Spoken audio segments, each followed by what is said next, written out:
안녕하세요. 주양가족 여러분, 김성민 목사입니다. 올 하루도 주님의 은혜 가운데 주님의 길을 온전하게 걸어갈 수 있는 귀한 하나님의 사람들이 되시기를 주의 이름으로 바랍니다.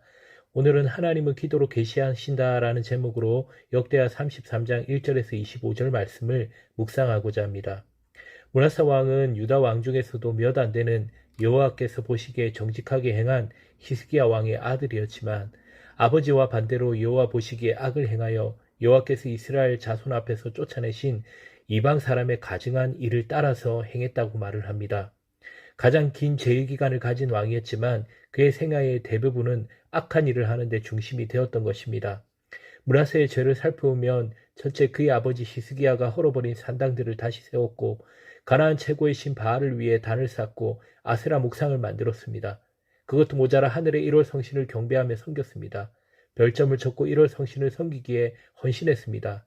심지어 하나님께서 내가 내 이름을 둘지라고 말씀하신 곳 예루살렘 성전에 별들의 신을 위한 제단을 쌓았고 더 나아가 그는 불길 사이로 자신의 어린 아들을 지나가게 했습니다. 어린이를 제물로 바치는 희생 제사를 드렸던 것입니다. 또한 점치며 사술과 요술을 행하며 신접한 자와 박수를 신임하여 그들에게 관직을 두어 궁전에서 일하게 했습니다. 이것으로 충분하지 않았다는 듯이 자기가 만든 아로새긴 아세라 옥상을 성전에 드렸습니다. 어느 곳에도 여호와를 경배한 흔적을 조금도 찾을 수 없습니다. 이방신을 받아들였지만 이스라엘 백성에게 당신을 나타내신 하나님에 대해서 언급하지 않았습니다. 그리고 열왕기 저자는 므낫세의 꽹을 받고 악을 행하는 것이 여호와께서 이스라엘 자손 앞에서 멸하신 여러 민족보다 더 심하였더라고 결론 지었습니다. 그런데 그것이 전부가 아니었습니다. 열왕기하 21장 16절에는 끔찍한 내용도 있습니다.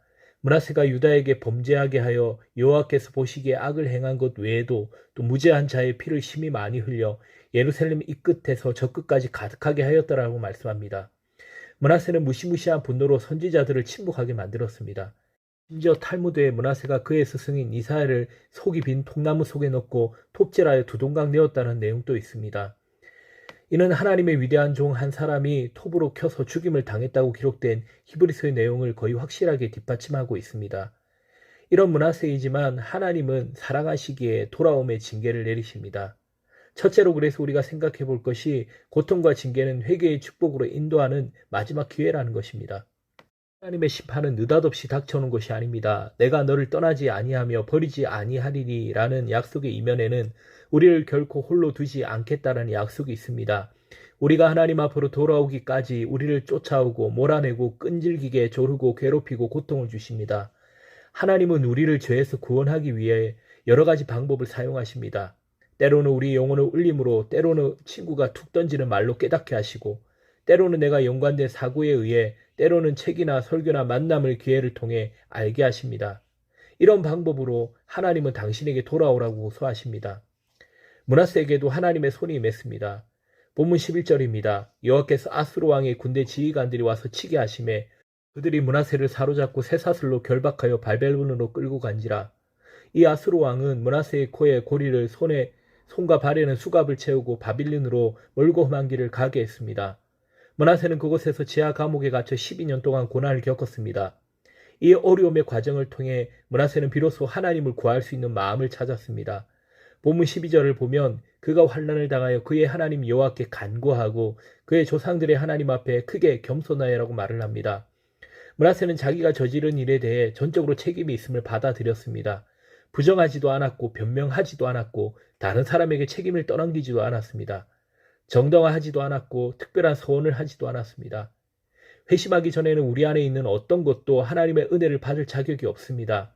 우리 안에 있는 어떤 것도 그 은혜를 지속적으로 받을 만한 가치가 없습니다. 그런데도 하나님은 우리를 결코 포기하지 않으십니다. 포기하시기에는 우리를 너무나 사랑하십니다. 둘째, 참된 회개에는 반드시 회개의 열매가 따릅니다. 하나님은 우리의 죄를 사하여 주실 뿐만 아니라 죄를 사용하여 우리를 이전보다 더 나은 사람으로 만들어 주십니다. 므낫세를 한번 봅시다. 그는 12년 만에 감옥에서 풀려나 다시 왕위에 올랐습니다. 본문 13절에 보면 기도하였으므로 하나님이 그의 기도를 받으시며 그의 간구를 들으시사 그가 예루살렘에 돌아와서 다시 왕위에 앉게 하심에 므낫세가 그제야 여호와께서 하나님이신 줄을 알았더라라고 말합니다. 므낫세는 그가 세웠던 이방신을 파괴하고 하나님의 집에 두었던 소름치는 우상들을 제거했습니다. 그는 이전에 그가 사랑했던 것과 똑같은 열정으로 그의 우상들을 증오했습니다. 그는 자신이 파괴했던 하나님의 제단을 보수했습니다. 그는 그 제단에서 하나님께 화목제를 드렸고 그를 구하신 하나님을 찬양하기 위해 감사제를 드렸습니다. 이제 그는 그의 백성을 부패하게 하는 것이 아니라 개혁하기 위해 자신의 권력을 사용했습니다. 참된 회개를 하면 우리의 외모와 태도가 근본적으로 변하게 됩니다. 회개는 다만 죄를 유감으로 생각하는 후회가 아닙니다. 우리의 사고가 극단적인 반전을 일으키는 것입니다. 진정한 회개는 우리를 타락으로 이끄는 나쁜 영향을 주는 사람들을 멀리하는 것을 뜻합니다. 우리에게 걸림돌이 되거나 실족되는 상황에서 멀어지는 것을 말합니다. 불순종을 계기로 우리는 이전보다 강하고 더 나은 모습으로 변화됩니다. 또한 하나님은 우리의 죄에도 선한 일을 끌어낼 수 있습니다. 아직 기도할 수 있습니까? 아직 기도할 수 있는 시간이 그리고 힘이 남아 있습니까? 우리는 아직 하나님께서 기회를 주십니다. 돌이킬 기회, 은혜 받을 기회를 아직 두셨습니다. 붙드시길 바랍니다. 놓치지 마시길 바랍니다. 기회는 언제나 있지 않습니다. 기회는 내 마음대로 무한하게 만들어낼 수 있는 것이 아님을 잊어서는 안 됩니다.